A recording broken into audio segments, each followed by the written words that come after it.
Saudara-saudariku yang terkasih, salam sukacita untuk kita semua. Sudahkah kita memberi senyum hari ini? Senin 22 September 2025. Hari biasa, pekan biasa ke-25. Kita awali permenungan kita dengan tanda kemenangan Kristus dalam nama Bapa, Putra, dan Roh Kudus. Amin. Permenungan kita diambil dari Injil Lukas bab 8 ayat 16 sampai 18. Tidak ada orang yang menyalakan pelita, lalu menutupinya dengan tempayan, atau menempatkannya di bawah tempat tidur.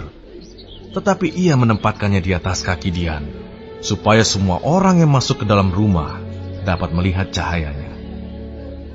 Sebab tidak ada sesuatu yang tersembunyi yang tidak akan dinyatakan, dan tidak ada sesuatu yang rahasia yang tidak akan diketahui dan diumumkan.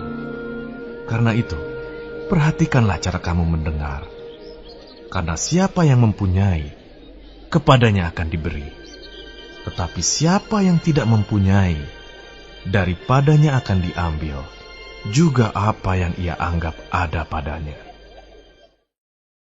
Saudara-saudariku yang terkasih, dalam Injil hari ini Yesus berkata, tidak ada orang yang menyalakan pelita lalu menutupinya dengan tempatnya atau menempatkannya di bawah tempat tidur. Tetapi ia menempatkannya di atas kaki dian, supaya semua orang yang masuk ke dalam rumah melihat cahayanya. Yesus menegaskan bahwa orang akan menyalakan pelita dan menaruhnya di atas kaki dian. Tujuannya agar semua orang yang masuk ke dalam rumah melihat cahayanya.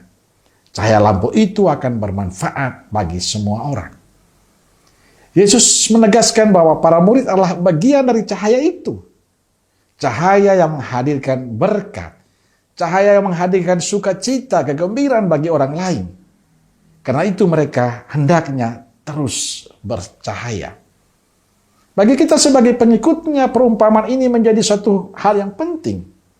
Kita harus menyadari bahwa misi kita sebagai pengikut Yesus adalah menjadi cahaya bagi sesama, menjadi terang bagi dunia.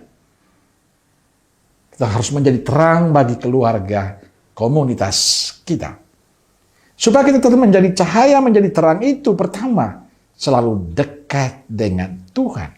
Karena dia sumber cahaya itu, sumber terang sejati. Kita harus terus menimba darinya, agar kita terus bercahaya untuk yang lain. Kedua, dengan sikap hidup kita yang baik dan benar.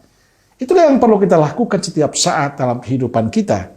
Diharapkan dimanapun kita berada, kita menjadi cahaya bagi sesama.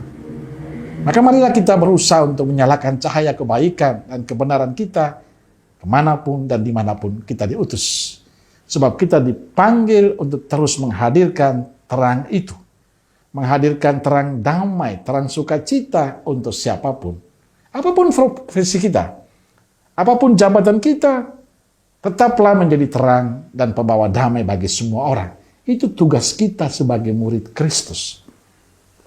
Pada saat kita mengakui Kristus sebagai Allah kita, sebagai idola kita, maka apa yang dilakukan Kristus, itulah yang menjiwai hidup kita.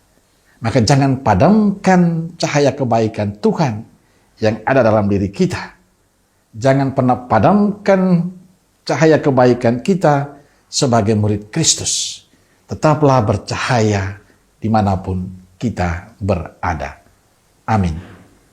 Semoga Allah yang Maha Kasih memberkati saudaraku sekalian, Bapa, Putra, dan Roh Kudus. Amin. Roh Kudus Nazaret, doakanlah kami. Amin. Berkah dalam.